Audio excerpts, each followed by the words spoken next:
To Prakash అన్న official YouTube channel.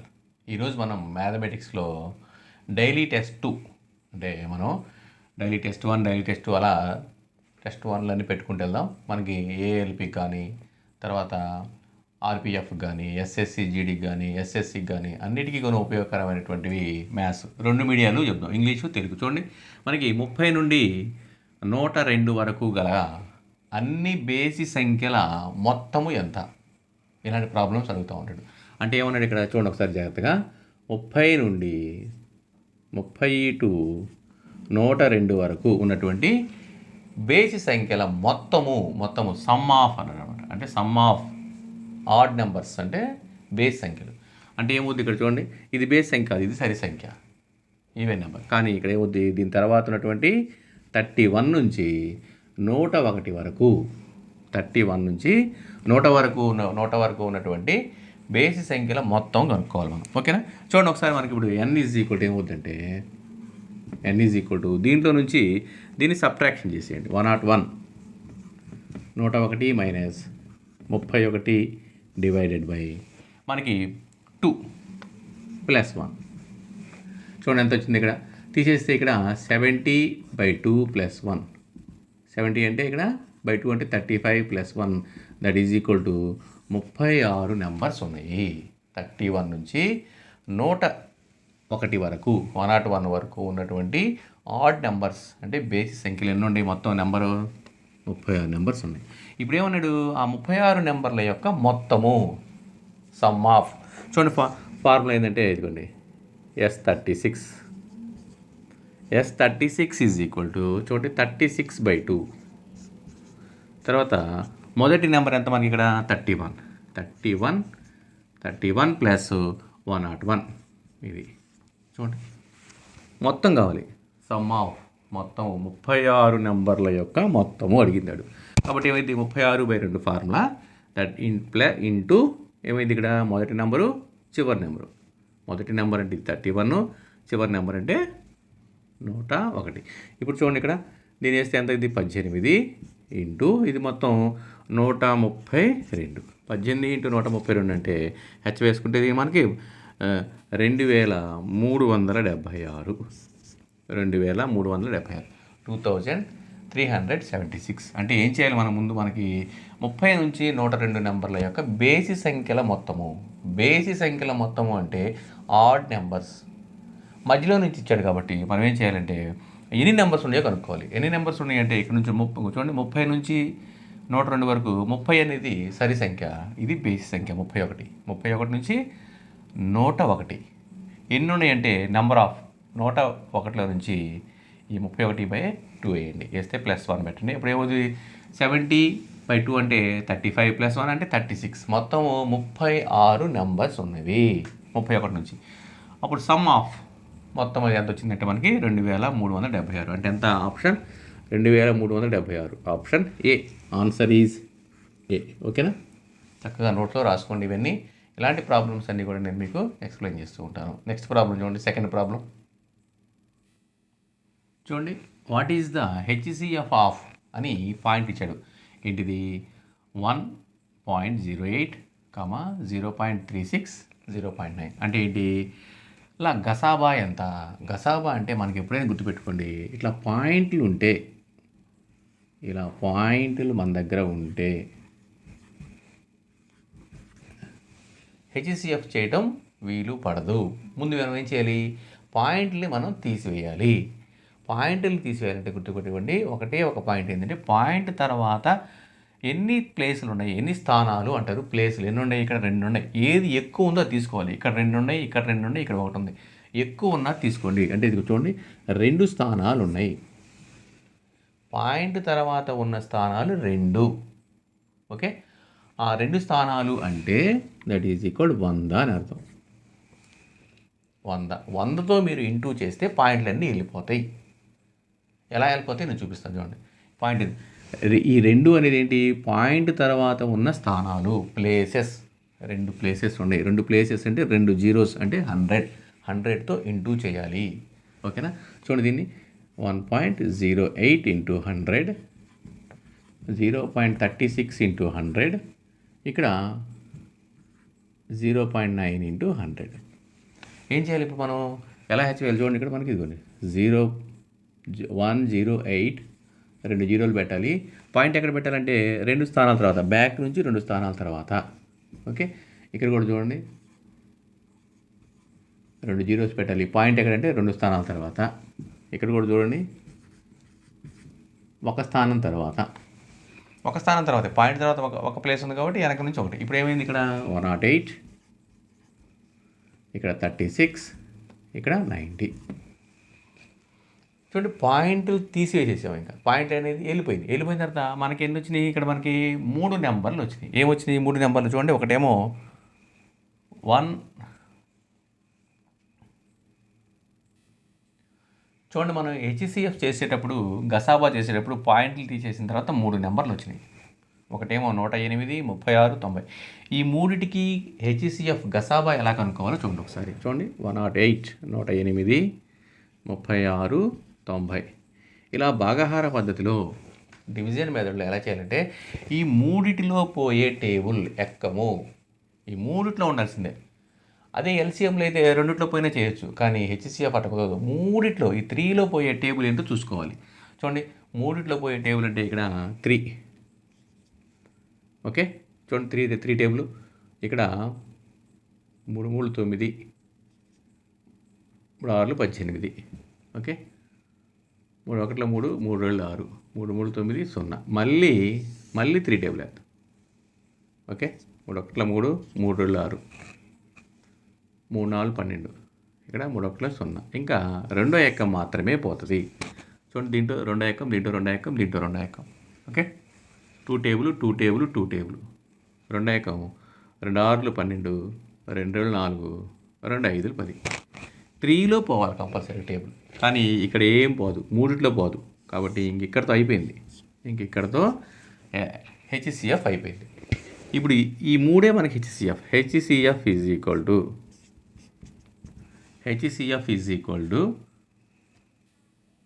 చూడండి, మనం భాగాహార పద్ధతిలో ఇలా కనుక్కున్న తర్వాత ఇక్కడ ఈ 3 నెంబర్స్లో, ఈ 2 నెంబర్స్లో మాత్రమే 2 టేబుల్ పోద్ది. కానీ అలా చేయడానికి వీల్లేదు హెచ్సిఎఫ్లో మాత్రం. గసాబాలో 3 నెంబర్లో పోవాలి కాబట్టి ఇక్కడితో అయిపోయింది.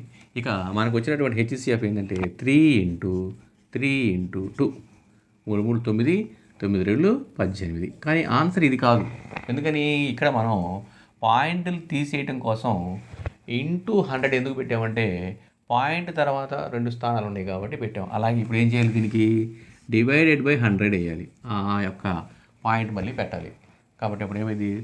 0.18. ఇది ఆన్సర్. పాయింట్లు ఇచ్చినప్పుడు ఈజీగా చేసేయచ్చు. మనకి ఈ చాప్టర్ ఉంది, కావాలంటే మీరు ఆ చాప్టర్ని మన ప్రకాష్ అన్న అఫీషియల్ యూట్యూబ్ ఛానల్లో ఒకసారి అన్ని ప్రాబ్లమ్స్ చూసుకోవచ్చు.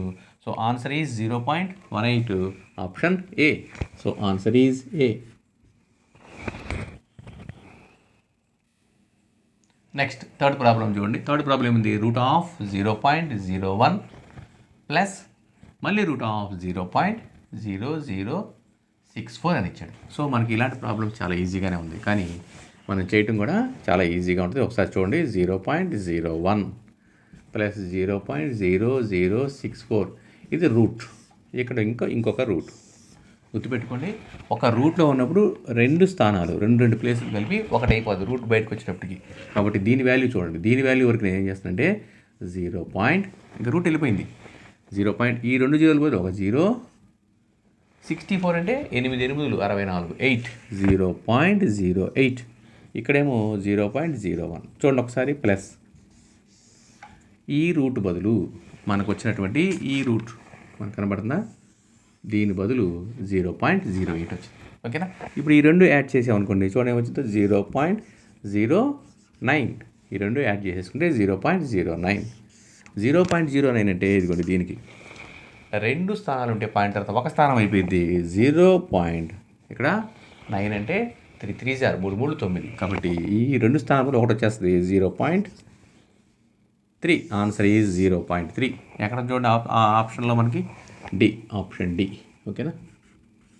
సో ఇలా మనకి డైలీ టెస్ట్లు రోజు జరుగుతూ ఉంటాయి. మీరు అన్నీ ప్రిపేర్ అవ్వండి. మన ప్రకాష్ అన్న అఫీషియల్ యూట్యూబ్ ఛానల్లో మీకు వస్తూ ఉంటాయి. అన్ని చాప్టర్ని కవర్ చేస్తూ ఉంటాను.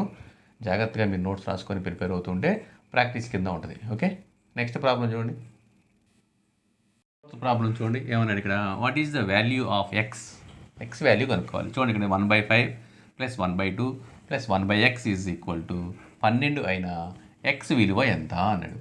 సో అంటే ఏంటంటే ఎక్స్ని ఒంటరివాణి చేసేయాలి. ఎక్స్ని ఒక సైడ్ ఉంచేసి మిగతా అన్ని తీసుకెళ్ళాలి. చూడండి ఒకసారి ఇక్కడ మనకి ఏమన్నా అంటే 1/5 + 1/2 + 1/x is equal to 12. So maths వాళ్ళకి చాలా ఈజీ. ఎంపీసీ చదువుకున్నటువంటి ఇంటర్మీడియట్ వాళ్ళకి చాలా ఈజీగా ఉంటుంది.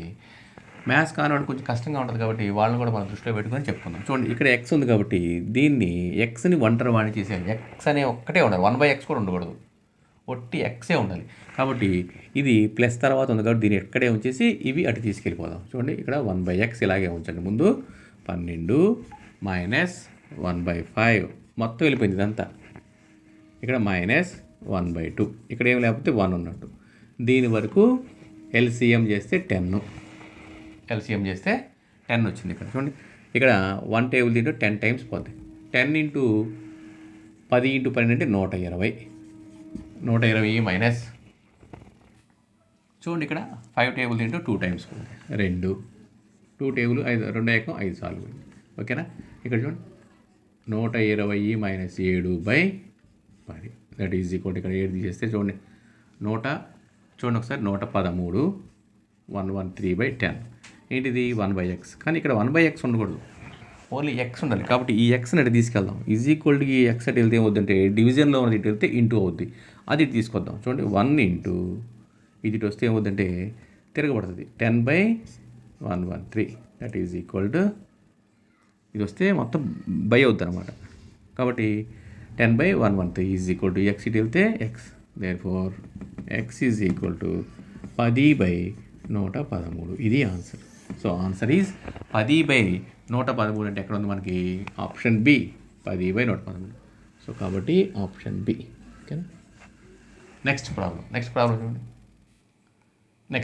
చూడండి. ఫిఫ్త్ ప్రాబ్లంలో 39 మంది విద్యార్థులు గల ఒక తరగతి యొక్క సగటు బరువు, సగటు అనమాట యావరేజ్లో ఇచ్చాడు. సగటు బరువు 46 కేజీలైన టీచర్ బరువు కూడా కలుపుగా.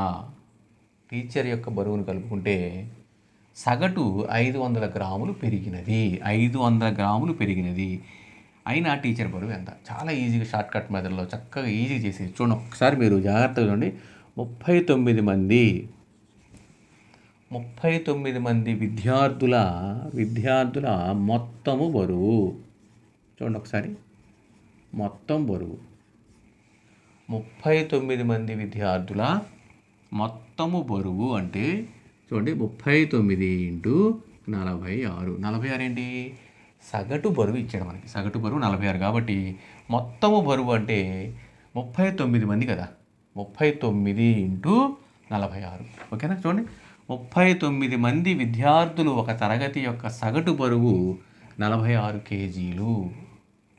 కాబట్టి 39 మంది విద్యార్థుల మొత్తము బరువు అంటే 39 × 46 దట్ ఈజ్ ఈక్వల్ టు అంటే 1794. ఓకే, 2 హెచ్చ వేసుకుంటే 1794 కేజీలు. ఇది మొత్తం విద్యార్థుల యొక్క 39 మంది విద్యార్థులు. అయితే ఏమంటాడు ఇప్పుడు టీచర్ బరువుని కలుపుకుంటే, టీచర్ని కలిపాము ఇక్కడ. ఇప్పుడు ఏమవుద్ది 39 + 1 టీచర్ని కలుపుకుంటే 40 మంది అయ్యారు. 40 మంది యొక్క మొత్తం బరువు 40 మంది అయ్యారు. మొత్తం టీచర్ కూడా కలిపేశాం. 40 మంది అయితే ఇంటూ ఎంత అయింది బరువు. సగటు బరువు ఏమంటాడు 50 గ్రాములు పెరిగింది. ఈ 36.5. ఓకేనా. 36.5 హాఫ్ కేజీ కదా. 500 గ్రాములు అంటే 1/2 కేజీ అంటే 500 గ్రాములు. 500 గ్రాములు పెరిగితే ఇంటూ వేసాం కదా దీన్ని. దాన్ని హెచ్ వేసుకుంటే ఎంత వచ్చిందంటే 1860 కేజీ. చూడండి 1860 కేజీలు. ఎందుకని అంత పెరిగిందంటే టీచర్ బరువుని పెరగడం వల్ల 0.5 గ్రాములు అంటే 500 గ్రాములు సగటు బరువు పెరిగింది. చూడండి ఇప్పుడు ఎందుకు పెరిగింది. ఇప్పుడు టీచర్ బరువు షార్ట్ కట్ అయిపోయింది. ఇంకా టీచర్ బరువు ఈజ్ ఈక్వల్ వెయిట్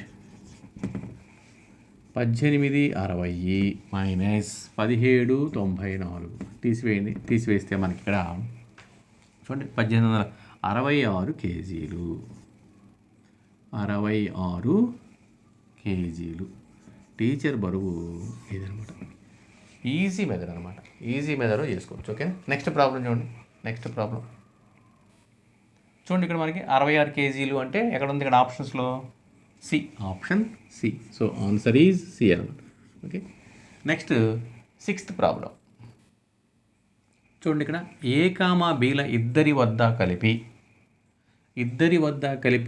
12,100 రూపాయలు ఉంది. 12,100 రూపాయలు ఉన్నాయి. ఏ వద్ద సొమ్ములో చూడండి జాగ్రత్తగా, ఏ వద్ద సొమ్ములో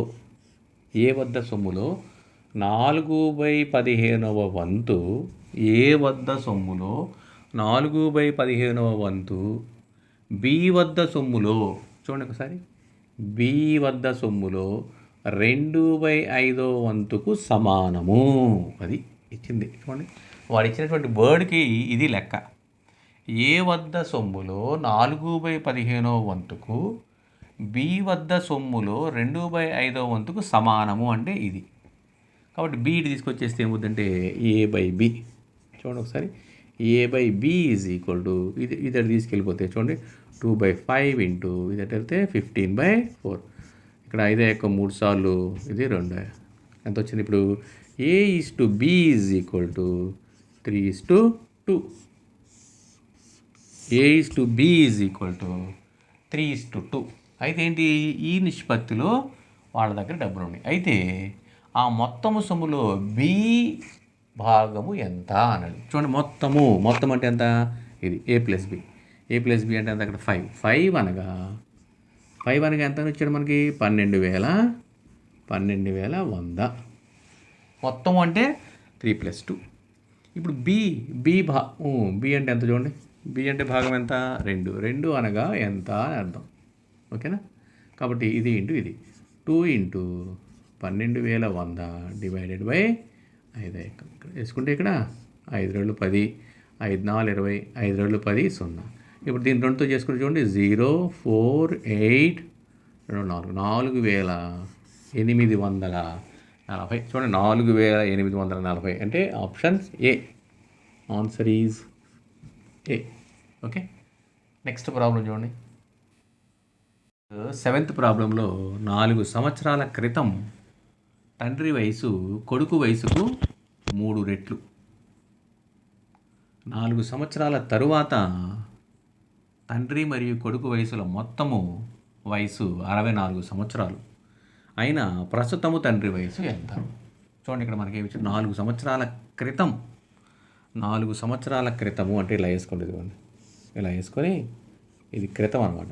4 వేసాను. 4 సంవత్సరాల క్రితం తండ్రి ఈస్టు కొడుకు. తండ్రి ఈస్టు కొడుకు అంటే చూడండి ఏమన్నాడు? 3 రెట్లు. తండ్రి వయసు కొడుకు వయసుకు 3 రెట్లు. కొడుకు వయసు నేను 1 అనుకుంటే తండ్రి వయసు 3 రెట్లు అంటే 3:1. తండ్రి వయసు 3 అయితే కొడుకు వయసు 1. చూడండి, ఇక్కడ తండ్రి వయసు కొడుకు వయసుకు 3 రెట్లు. కొడుకు వయసు నేను 1 అనుకుంటే తండ్రి వయసు 3 రెట్లు. ఎప్పుడు ఇది? 4 సంవత్సరాల క్రితము. తర్వాత ఏమన్నాడు చూడండి, 4 సంవత్సరాల తరువాత అంటే ఇట్లా అయ్యండి. 4 సంవత్సరాల తర్వాత అంటే ఈ సింబల్. 4 సంవత్సరాల తరువాత తండ్రి ప్లస్ కొడుకు వయసుల మొత్తము.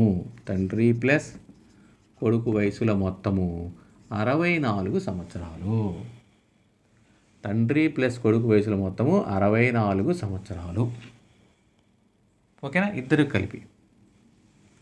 అయితే ఇక్కడ ఏమన్నాడు? మనకి నిష్పత్తి ఎప్పుడు వచ్చింది? ఇది 4 సంవత్సరాల క్రితం వచ్చింది. కాబట్టి 4 సంవత్సరాల క్రితము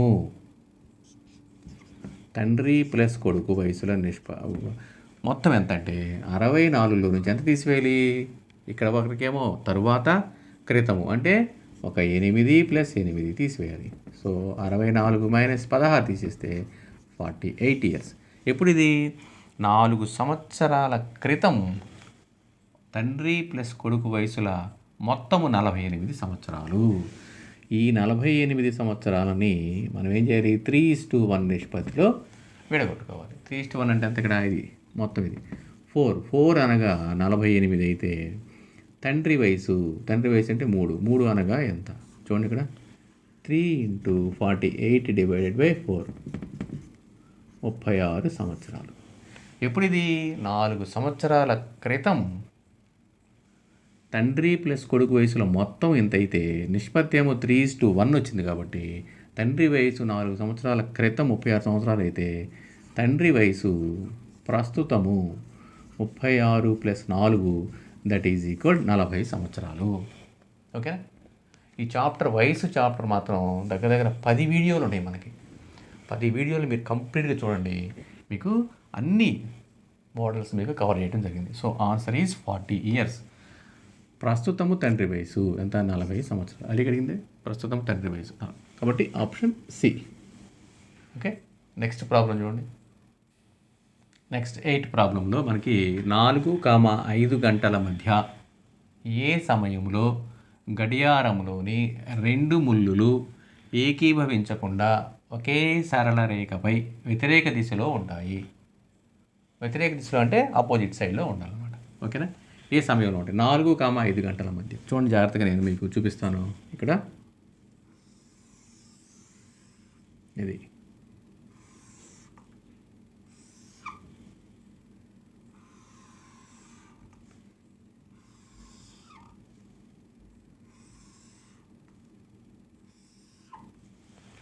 ఓకేనా? ఇది చూడండి ఇక్కడ 12, 1, 3, 4, 5, 6, 7, 8, 9, 10, 11. ఏమంటాడు? 4,5 గంటల మధ్య ఇక్కడ నుంచి ఇక్కడ ఇదిగోండి 4 చిన్న ముళ్ళు ఇక్కడికి వచ్చింది.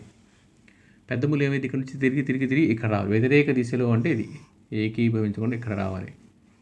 ఇక్కడ నుంచి మొదలయ్యి ఇక్కడ తిరిగి ఇక్కడ దాకా రావాలి. ఇక్కడ దాకా వస్తే నీకు 2 ముళ్ళు సరళంగా వ్యతిరేక దిశలో అంటే దీనికి ఆపోజిట్ సైడ్లో ఉంటాయి. ఇక్కడ దాకా రావాలి. ఎన్ని నిమిషాలు తిరగాలో చూసుకోవాలి. ఇక్కడ నుంచి ఎన్ని నిమిషాలు తిరిగింది? ఇక్కడ 50 నిమిషాలు. అది ఇంపార్టెంట్. నిమిషాల ముళ్ళు 50 నిమిషాలు తిరగాలి. తిరిగినప్పుడు ఈ 2 ముళ్ళు వ్యతిరేక దిశలో ఉంటాయి. సో ఆన్సర్ ఏమవుద్దంటే ఇప్పుడు మనకి ఇక్కడ జాగ్రత్త చూడండి, 4 గంటల సాపేక్ష వేగము అని ఉంటుంది. మనకి సాపేక్ష వేగము 60/55.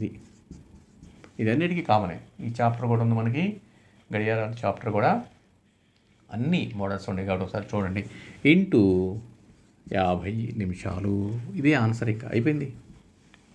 4 గంటల 60/55 ఇంటూ 50 నిమిషాలు తిరగాలి. ఇది ఆన్సర్. ఇది దీంట్లో మనం చూడండి ఇక్కడ 5 టేబుల్ 1 సో 4 గంటల 600/11 నిమిషాలు. 600/11 నిమిషాలు అంటే 11 5 55 5 0 11 4 44 పోతే 6. సో ఆన్సర్ ఈజ్ 4 గంటల 54 6/11 నిమిషాలు. చూడండి,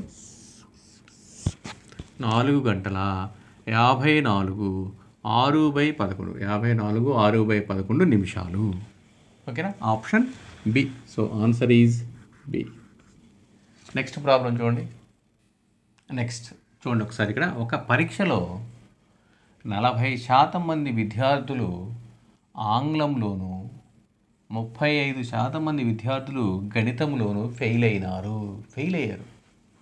40% మంది ఇంగ్లీష్లో, 35% మంది మ్యాథ్స్లో ఫెయిల్ అయినారు. 28% మంది విద్యార్థులు రెండింటిలో ఫెయిల్ అయినారు. అయినా ఆ పరీక్షలో ఉత్తీర్ణత శాతం అంటే పాస్ అయిన వాళ్ళు ఎంతమంది, శాతం ఎంత అన్నాడు. చూడండి జాగ్రత్తగా, మనకి షార్ట్కట్ మెథడ్ ఏంటంటే నేను మీకు చూపిస్తున్నా. చూడండి, షార్ట్కట్ మెథడ్ ఈజీ అనమాట. చూడండి, ఇదంతా ఫెయిల్యూర్స్.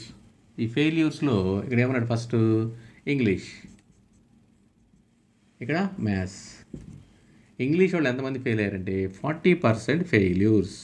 మ్యాథ్స్లోనేమో ఎంతమంది? 35% ఫెయిల్యూర్స్. చూడండి, ఇదంతా ఫెయిల్. అయితే 2 సబ్జెక్టుల్లో ఫెయిల్ అయిన వాళ్ళు, అది ఇంపార్టెంట్. 2 సబ్జెక్ట్ అంటే ఇది ఇక్కడ 28. 2 సబ్జెక్టుల్లో ఫెయిల్ అయిన వాళ్ళు 28% మంది ఇక్కడ ఉన్నారు. పోతే ఇదంతా ఇంగ్లీష్లో రెండిట్లో ఫెయిల్ అయిన వాళ్ళు 28 పోతే ఇక మిగిలినటువంటి వీళ్ళే 12 మంది. 12 మంది ఏమో ఇంగ్లీష్లో ఫెయిల్ అయ్యారు, ఓన్లీ ఇంగ్లీష్లో. 28 మంది ఏమో ఇంగ్లీషు మ్యాథ్స్లో ఫెయిల్ అయ్యారు. కాబట్టి మొత్తం 40 మంది ఇక్కడ సరిపోయారు కదా. ఇంగ్లీష్లో ఫెయిల్ అయినటువంటి విద్యార్థులు 40 మంది. చూడండి, 20, 30, 40 మంది. అలాగే మ్యాథ్స్లో ఫెయిల్ అయిన వాళ్ళు 35 మంది. అంటే ఇక్కడ ఎంత ఉన్నారు? ఇంకా 7 మెంబర్స్. ఎందుకని ఇక్కడ ఆల్రెడీ 28 మంది ఉన్నారు. ఇదంతా మ్యాథ్స్. 28 + 7 35 మంది. సో వీళ్ళందరూ ఎవరు? ఫెయిల్యూర్స్. వీళ్ళంతా ఫెయిల్యూర్స్. చూడండి, ఫెయిల్ అయిన వాళ్ళు 12 + 28 + 7. చూడండి ఒకసారి, 12 + 28 + 7 దట్ ఈజ్ ఈక్వల్ టు ఎంత ఇక్కడ? 47% ఫెయిల్ అయ్యారు. వాడేమన్నాడు? ఈ పరీక్షలో పాస్ అయిన శాతం ఎంత? పాస్ పర్సంటేజ్ 100లో నుంచి ఈ 47 ఫెయిల్యూర్స్ తీసివేస్తే ఎంత వచ్చింది? 53%. సో 53% పాస్ అయినారు. Pass percent 53. So short cut method అనమాట. ఇలా మీకు ఈజీగా చేయొచ్చు. ఇలాంటి మోడల్స్ అన్నీ కూడా మీరు మన యొక్క ఛానల్లో మీరు విజిట్ చేయండి. సో ఆన్సర్ ఏమైంది? 53 అంటే చూడండి ఎక్కడ ఉందో, option D. So answer is D. Okay, next problem చూడండి. నెక్స్ట్ 10th ప్రాబ్లం చూడండి. ఒక వ్యాపారి యాపిల్స్ను 40% లాభమునకు అమ్మెను. అతను ఒక్కొక్క యాపిల్పై 4 రూపాయలు ధర తగ్గించినా అతనికి 20% లాభం వచ్చింది. అంటే ఏంటి? చూడండి జాగ్రత్తగా. 4 అంటే 20%. 20% లాభం వచ్చినది అంటే 20% ఈజ్ ఈక్వల్ టు 4 అయితే 100% అంటే కొన్న ధర ఎంత? 100% ఈజ్ ఈక్వల్ టు ఎంత? 4 రూపాయలు ధర తగ్గించిన అతనికి 20% లాభం వచ్చింది. అంటే 20% అనగా 4 రూపాయలు అయితే 100% అనగా ఎంత? చూడండి, 100 × 4/20. 2 దీంట్లో 2 టైమ్స్ 20 రూపీస్. సో ఇక్కడ ఏముంది? ఇక్కడ మనకి అయినా యాపిల్ కొన్న ధర ఎంత అంటే 20 రూపాయలు. ఓకేనా? సో ప్రాబ్లం మనకి కొంచెం కన్ఫ్యూజ్ చేయడానికి ఇస్తూ ఉంటాడు అనమాట. ఇక్కడ ఏమడిగాడు? అసలు మనల్ని అడిగిందేమో యాపిల్ కొన్న ధర 20 రూపాయలు, 4 రూపాయలు తగ్గిస్తే 20% లాభం వస్తుంది అన్నాడు. కాబట్టి 20% ఈజ్ ఈక్వల్ టు 4 అయితే 100% ఈజ్ ఈక్వల్ టు ఎంత? సో ఆప్షన్ ఏంది ఇక్కడ? Option A. So answer is a. Okay, so ఇలా మనం ప్రతిరోజు కూడాను డైలీ టెస్ట్లు నిర్వహించుకుందాం. సో మనకి ఎగ్జామ్స్ రాయించినటువంటి విద్యార్థులందరూ కూడా కాంపిటేటివ్ ఎగ్జామ్స్కి ఈ డైలీ టెస్ట్లని రోజు రాసుకుంటూ ఉంటే మీకు ఈజీగా ఉంటుంది. సో అన్నీ ప్రిపేర్ అవ్వండి. మన దగ్గర డైలీ టెస్ట్లు రీజనింగ్లో 10 ఉన్నాయి. ఇప్పుడు మ్యాథ్స్లో, ఇది మ్యాథమెటిక్స్లో కూడా కనీసం ఇంకా ఎక్కువగా 10 కంటే ఎక్కువగా డైలీ టెస్ట్లు అందించాలని మీకు ఎగ్జామ్ వరకు నేను అందిస్తూనే ఉంటాను. సో ఇవన్నీ కూడా మీరు నోట్ చేసుకొని వాటిలో ఇంపార్టెంట్కి మీరు రౌండప్ చేసుకొని ఎగ్జామ్ పాయింట్ ఆఫ్ వ్యూలో గుర్తుపెట్టుకోండి. ఓకే, ఇలాంటి డైలీ టెస్ట్లు థర్డ్లో మళ్ళీ మనం కలుసుకుందాం. ఇట్లు మీ ప్రకాష్ అన్న. Thank you.